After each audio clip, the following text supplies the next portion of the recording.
الحمد لله نحمده ونستعينه ونستغفره ونؤمن به ونتوكل عليه ونعوذ بالله من شرور انفسنا ومن سيئات اعمالنا من يهده الله فلا مضل له ومن يضلله فلا هادي له ونشهد ان لا اله الا الله وحده لا شريك له ونشهد ان سيدنا ومولانا محمدا عبده ورسوله ارسله الله تعالى بالحق بشيرا ونذيرا وداعيا الى الله باذنه وسراجا منيرا اما بعد فقد قال الله تبارك وتعالى في كتابه الكريم تشريفا وتحريما وتكريما مخبرا وآمرا ان الله وملائكته يصلون على النبي يا ايها الذين امنوا صلوا عليه وسلموا تسليما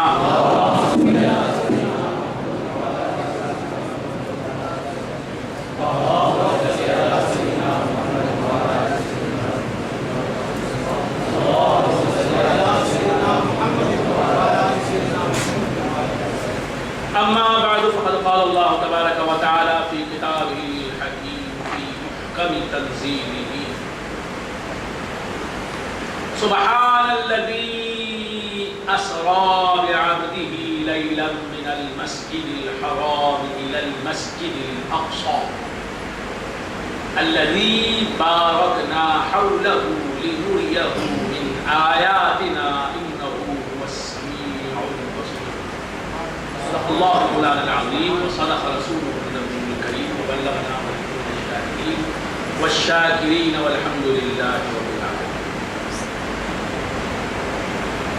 وأيضا قال في مقام آخر من كلامه القديم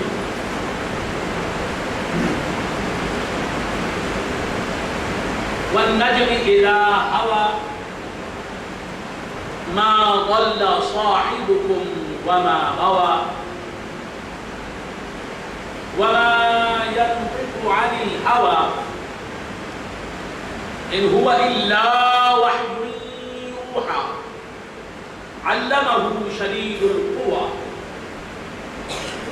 ذو مرة فاستوى وهو بالأفق الأعلى ثم دنا فتدلى فكان قاب قوسين أو أدنى فأوحى إلى عبده ما أوحى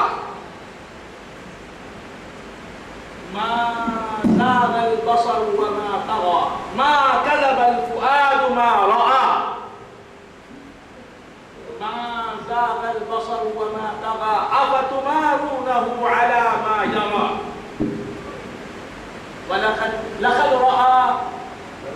ولقد رآه نزلة أخرى عند سدرة المنتهى عندها جنة المأوى إذ يغشى السدرة ما يغشى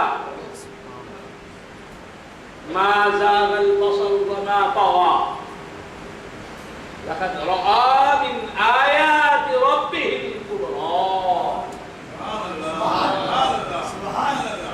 صدق الله مولانا العظيم وصدق رسوله النبي الكريم وبلغنا ونحن من الشاهدين والشاكرين والحمد لله رب العالمين. معزز و محترم خلفائے سلسلہ عاملیہ،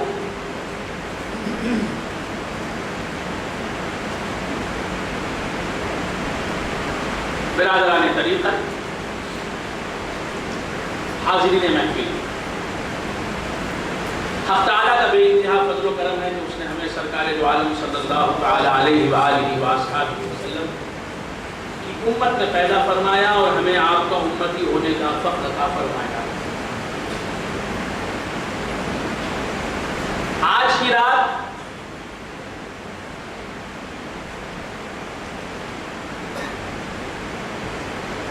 میرے نبی کی شان تو ظاہر ہوتی ہے، بس اتنا ہی ہم سمجھتے ہیں. کہ ہمارے آقا اور مولا جناب محمد رسول اللہ صلی اللہ تعالی علیہ وآلہ وآصحابہ وسلم کو آج کی رات دولہا بنایا گیا. شب عاشوراء کے دولہا بنے محمد رسول اللہ صلی اللہ تعالی علیہ وآلہ وآصحابہ وسلم. ہم یہی جانتے ہیں, یہی سمجھتے ہیں آج کی رات ہمارے نبی کی شان ظاہر ہوتی ہے کہ آج کی رات ہمارے نبی وہ معراج ہوئی. میرے نبی عرش سے بھی پرے چلے گئے اور سرکار دو عالم صلی اللہ تعالی علیہ وآلہ وآصحابہ وسلم نے قاب قوسین میں پہنچ کر حق تعالی سے روبرو اور دوبدو ہونے کا شرف حاصل کیا. خدا اور محمد رسول اللہ نے صلی اللہ تعالی علیہ وآلہ وآصحابہ وسلم صرف دو کمانوں کے درمیان کا فاصلہ ہی نہیں رہا بلکہ اس فاصلے سے بھی کم فاصلہ رہ گیا. یہی ہم جانتے ہیں کہ معراج کی رات میں ہمارے آقا و مولا کی شان ظاہر ہوتی ہے. معراج کی رات ہمارے آقا کی شان کو یاد دلاتی ہے, ہمارے آقا کی شان کی ترجمانی کرتی ہے, ہمارے آقا کی شان کا اعلان کرتی ہے. یہی ہم نے جانا. یہ بات بالکل صحیح ہے جو ہم نے جانا, لیکن میں یہ کہوں گا کہ آج کی رات ہمارا مقام ظاہر کرتی ہے کہ جس آقا کے ہم غلام ہیں وہ آقا قاب قوسین میں پہنچنے والا ہے. اس آقا کو معراج ہوئی ہے. یہ مقام امت مصطفیٰ کا مقام ہے کہ اسے معراج کے دولہا سے نسبت ہے, معراج والے سرکار سے نسبت ہے. تو تم اپنا مقام جانو, تم اپنی منزلت جانو, تم اپنی قدر کرو, اپنی قیمت پہچانو کہ تم کتنے بلند ہو. کہ جو نبیوں میں سب سے اونچا ہے اس اونچے سے تمہاری نسبت ہے اور اس نسبت کی وجہ سے تم امتوں میں افضل ہو, اعلیٰ ہو, اشرف ہو.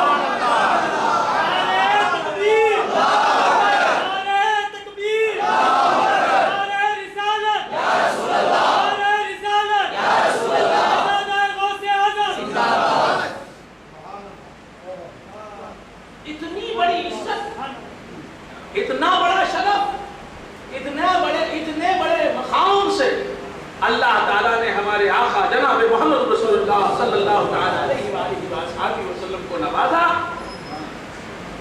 اتنی بڑی عزت عطا فرمائی. تو اتنی بڑی شان اور منزلت کے حامل پیغمبر کو کیا قیامت میں خدا اس کی امت کو رسوا کر کے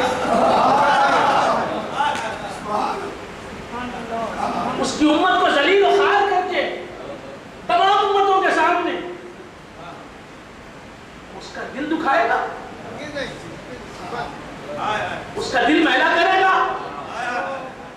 تو بندگان خدا اسی لیے فرمایا یوم لا یخزی اللہ النبی, قیامت کے دن اللہ تبارک و تعالی نبی کو رسوا نہیں کرے گا. قیامت میں مصطفیٰ کی امت کو رسوا کرنا ہوتا تو مصطفیٰ کو معراج نہ دیتا, ان کی اتنی شان نہ بڑھاتا, ان کی یہ عزت افزائی نہ کرتا. معراج میں لے جا کے راز کی بات ہی کیا کی.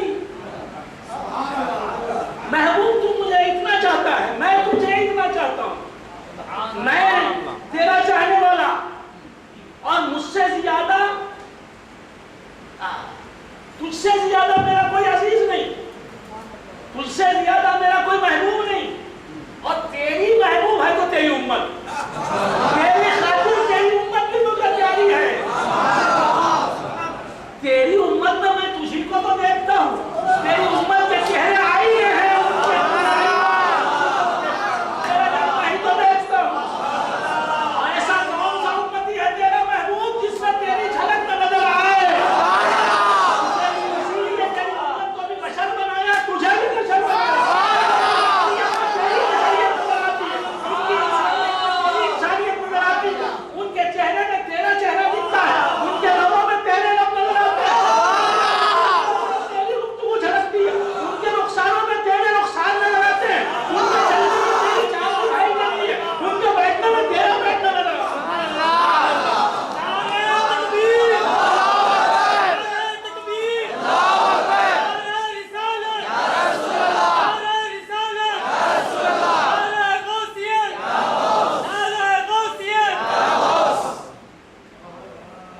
اتنا اونچا اٹھا کر تیری امت کو جہنم میں ڈال دوں گا؟ کیا یہ خیال بھی کہتا ہے ابھی؟ نہیں پیارے، تجھے اتنی عزیز ہے تیری امت، میں جانتا ہوں، اور تیری امت کو تیرے نزدیک اتنا محبوب اور عزیز بنانے کا کام بھی تو میں نے ہی انجام دیا۔ اگر تجھے، تو میرا عزیز، تو میرا محبوب، تو میرا پیارا، تو میرا دلبر، تو میرا دلربا، تو میرا سب کچھ، میری جان بھی تو، میرا دل بھی تو، میرا نور بھی تو، میری آنکھوں کا نور بھی تو، میرا سرور بھی تو، مجھے فخر ہے تو تیری ذات پر، مجھے میں ناز کرتا ہوں تو تجھ پر ناز کرتا ہوں، میں اتراتا ہوں تو تیری ذات پر اتراتا ہوں، میں مباحات کرتا ہوں تو تجھ کا مباحات کرتا ہوں۔ اگر تیری امت کو جہنم میں ہی بھیجنا ہوتا مقصود تو تیری امت کو تیرے دل میں یہ مقام نہ دیتا، اس قدر تیرے نزدیک تیری امت محبوب نہ ہوتی۔ فرمایا یوم لا یخزی اللہ النبی والذین آمنوا معه، اور جو ایمان والے ہیں وہ بھی قیامت میں ذلیل نہیں ہوں گے۔ اللہ فرماتا ہے یوم لا یخزی اللہ النبی، قیامت کے دن کی تعریف کیا؟ قیامت کے دن کا ڈیفینیشن کیا؟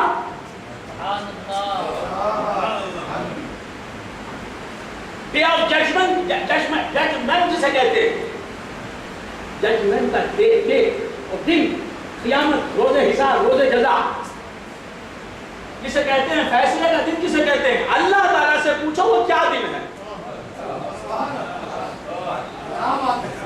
ہمارے دل میں تو سوپوں کا ہال ہے، سوپوں کا ہال، میرے والد ماجد کہتے ہیں، ان کا لفظ ہے، یہ سوپوں کا ہال ہے۔ تم تو پریشان ہو، ہاں پریشان ہو جاؤ، اگر مصطفیٰ کی محبت تمہارے دل میں نہیں ہے تو پریشان ہونے ہی کا، تم تو بہت پریشان ہو۔ اللہ سے پوچھو کہ قیامت کا دن کیا ہے، اللہ سے پوچھو کہ قیامت کا دن کیا ہے، وہ بتائے گا تو سچ بتائے گا، وہ کہے گا تو حق کہے گا، وہ خود حق، اس کا ہر قول حق، وہ حق، اس کا قول حق، اس کا حبیب حق، اس کا ارشاد حق۔ اب اللہ ہمیں ارشاد فرمایا یوم لا یخزی اللہ النبی، یعنی قیامت کا دن وہی ہے جس دن خدا اپنے نبی کو رسوا نہیں کرے گا۔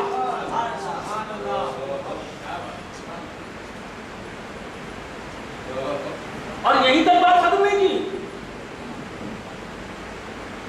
کیوں؟ چھوٹا منہ اور بڑی بات، چھوٹا منہ اور بڑی بات، یہیں تک بات ختم نہیں کی۔ بات ختم ہو جاتی تو یہیں ختم کر دیتا، مضمون ختم نہیں ہوا ہے نا۔ یوم لا یخزی اللہ النبی، اس دن اللہ تعالیٰ نبی کو رسوا نہیں کرے گا۔ ارے بھائی، نبی کے رسوا ہونے کا سوال ہی نہیں پیدا ہوتا، نبی کے خار ہونے کا سوال ہی نہیں پیدا ہوتا، نبی کے بے حرمت ہونے کا سوال ہی نہیں پیدا ہوتا۔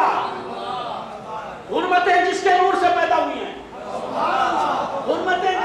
حرمتوں کا جو مرکز ہے، عزتوں کا جو مرکز ہے، قدر و منزلت اور مقام کا جو مرکز اور محور اور منبع ہے، اس سے مقامات نکلتے ہیں، جس سے عزتیں نکلتی ہیں، جو عزتوں کا سرچشمہ ہے، عزتیں پھوٹتی ہیں جس کے دم سے، نکلتی ہیں جس کے دم سے، جس کی ذات سے، وہ ذلیل ہو جائے، وہ رسوا ہو جائے، وہ بے حرمت ہو جائے، وہ بے عزت ہو جائے، یہ سوال ہی نہیں پیدا ہوتا۔ عزت بھی خدا کی ایک مخلوق ہے، حرمت بھی خدا کی ایک مخلوق ہے، مقام اور پوزیشن بھی خدا کی ایک مخلوق ہے، منصب اور جاہ و عظمت بھی خدا کی ایک مخلوق ہے۔ ہر عظمت جس کے نور سے بنی ہے وہ ہے محمد رسول اللہ۔ تو یہ دعویٰ کرتے ہیں کہ انا من نور اللہ وکل شیء من نوری، میں اللہ کے نور سے پیدا ہوا اور ہر شے، ہر مخلوق میرے نور سے پیدا ہوا۔ پوزیشن ہو، عظمت ہو، عزت ہو، مرتبہ ہو، منزلت ہو، منصب ہو، مقام ہو، جاہ و عظمت ہو، جاہ و جلال ہو،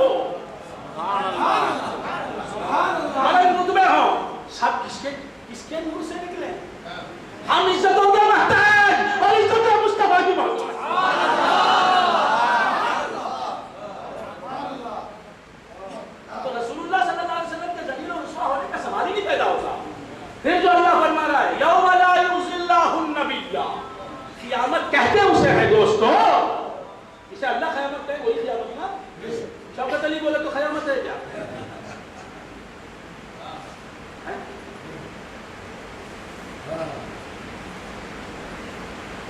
قیامت وہی ہے جیسے اللہ قیامت کے ہے. اللہ تو قیامت کی تعریفیں کرتا ہے. یوم، جس دن لا یخزی اللہ النبی، اللہ نبی کو رسوا نہیں کرے گا. رسوا کا ترجمہ تو سمجھا دیا میں نے اس کے ایکویلنٹس پیش کر کے. اب ہمارا یہ المیہ ہے کہ رسوا کا معنی معلوم نہیں، حرمت کا معنی معلوم نہیں. میں اردو جاننے والوں کا مقرر ہوں. آپ کو اردو نہیں آتی تو واٹ کین آئی ڈو؟ میں کچھ نہیں کر سکتا، بس رو سکتا ہوں. میری قسمت، اپنی قسمت.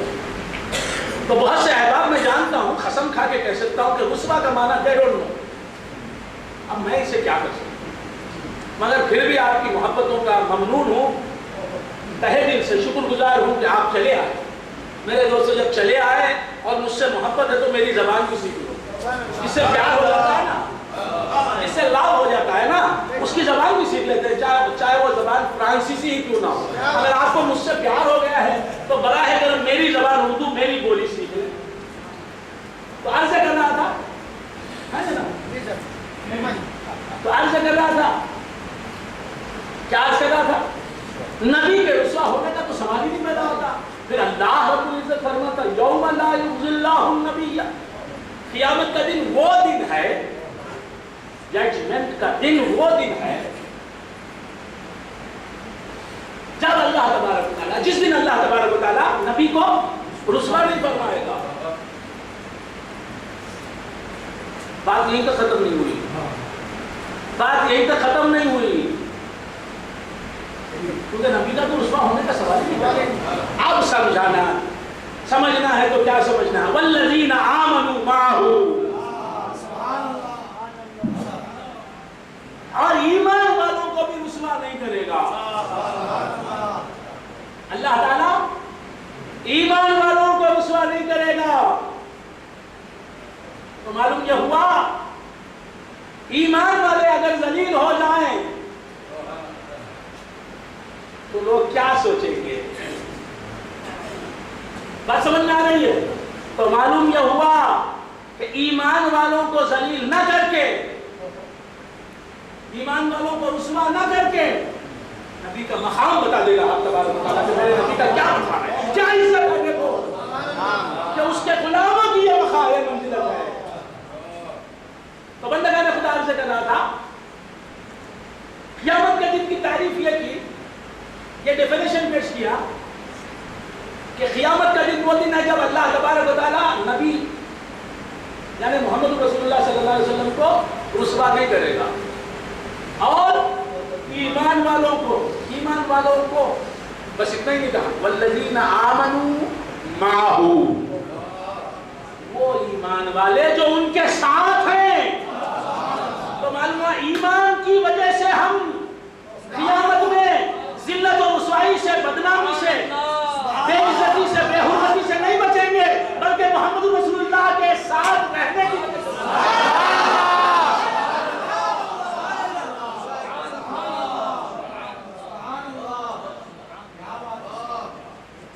کہنے کو تو یہ کہا گیا ہے اس آیت میں کہ یوم لا یخزی اللہ النبی والذین آمنوا معہ، اس دن اللہ تبارک و تعالیٰ رسوا نہیں کرے گا نبی کو، اور جو ایمان والے ان کے ساتھ ہیں ان کو.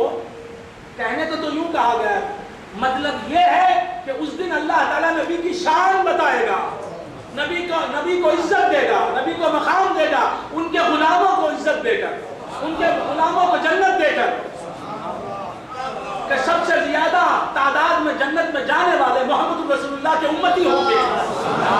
تمام امتیں دیکھ لیں گی کہ مصطفیٰ کے امتی کس طرح جنت میں جا رہے ہیں. سب سے زیادہ بہشت میں جانے والے، جنت میں جانے والے تعداد کے اعتبار سے کون ہوں گے؟ جناب محمد رسول اللہ صلی اللہ تعالیٰ علیہ وآلہ وآلہ وسلم کے امتی ہوں گے. کہ حدیث شریف میں آیا کہ آدھے جنتی مصطفیٰ کے غلام ہوں. ایک نبی جناب محمد رسول اللہ صلی اللہ تعالیٰ علیہ وآلہ وآلہ وسلم، ان کی امت جنتی جتنے بھی لوگ ہوں گے ان میں آدھی تعداد ان کی، اور آدم علیہ السلام سے لے کر حضرت عیسیٰ علیہ السلام تک جتنے بھی نبی ہیں ان کی تمام امتیں مل کر آدھی تعداد ہوگی جنت میں. یہ امتی حضور کے زیادہ جنت میں کیوں؟ اس لیے کہ جنت حضور کی اپنی ہے. جنت کے مالک حضور ہیں، حضرت آدم نہیں. جنت کے مالک حضور ہیں، حضرت شیش نہیں. جنت کے مالک حضور ہیں، حضرت ادریس نہیں. اب لوگ دیکھ رہے ہیں، آنکھوں سے بتا رہے ہیں کہ معراج کے تعلق سے ہم سننے آئے ہیں، ہم پڑھے لکھے، ہم علامہ، ہم فلسفی، ہم صوفی، اپنی جگہ سب کچھ ہے. تم یہ کیا ابھی حضور کی امت کی بات بول رہے ہو؟ یہ جنت کے دوزخ سب چھوٹی چھوٹی باتیں ہمیں وحدت الوجود سناؤ. آنکھوں سے کہہ رہے ہیں لیکن میری آنکھیں بھی آنکھیں پڑھنا جانتی ہیں. ذرا تم اپنے دل میں کوئی خدشہ لاؤ اور میں بیان نہ کروں تو پھر غلامی کسی کی کس کام کی؟ ہماری نظر تمہاری آنکھوں سے تمہارے دل میں اتر جانا جانتی ہے. لوگ کیا یاد کریں کہ ہمیں کیا تھے ہم لوگ؟ ارے پڑھ لیا کرتے تھے، احباب کے ماں تھے ہم لوگ. ادھر سوچا تم نے، ادھر ہم نے بیان کر باہر سے کر رہا تھا ہے نہیں. ہاں باہر سے کر رہا تھا نہیں، برکت صاحب نہیں سوچا. سوچنے والا سوچ رہا کہ میں نہیں سوچا تھا. باہر سے کر رہا تھا. وہ خود پرانے ہو گئے لیکن نئی بات سننا چاہتے ہیں. بھیا تو کون سا نیا ہے؟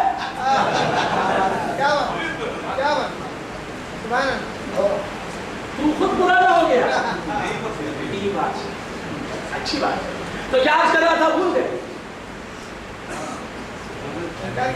جب وہ خود نئے تھے تو نیا سننا چاہتے تھے لیکن ہم تم خود پرانے. آئینہ بتا رہا.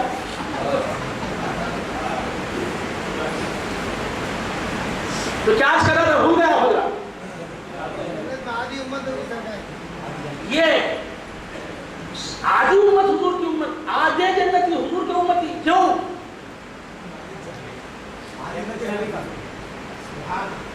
مالک جنت حضور ہیں. آدم سے لے کے عیسیٰ تک کون ہے مالک جنت؟ جو مالک جنت ہوگا اپنی امت تو پہلے لے جائے گا نا.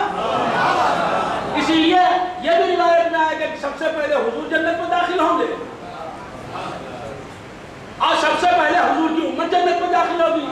ارے بھائی آصف شاہ صاحب نے محل بنایا، پلازا بنایا، بنگلہ بنایا. سبحان اللہ.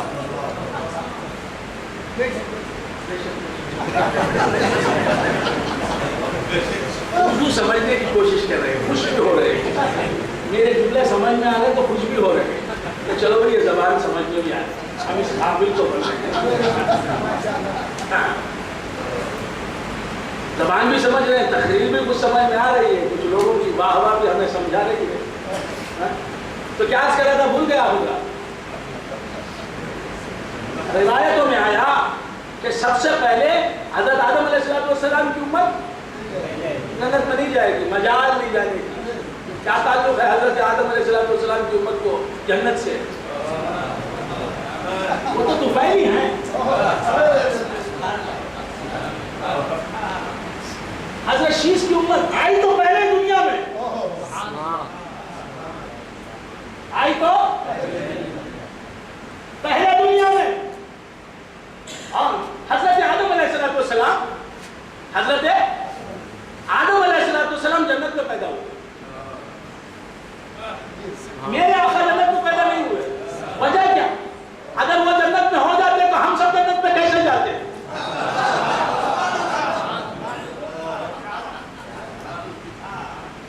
حضرت آدم علیہ السلام جنت میں پیدا ہوئے، پھر جنت سے اترے نیچے.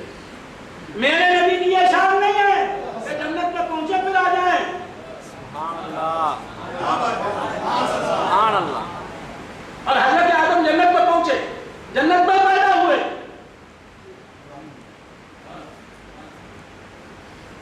قل فتلقى آدم من ربه كلمات فتاب عليه إنه هو التواب الرحيم قلنا اهبطوا منها جميعا. توبہ قبول کر کے بھی کہا قلنا اهبطوا جميعا. آپ کو سمجھ میں آئی بات؟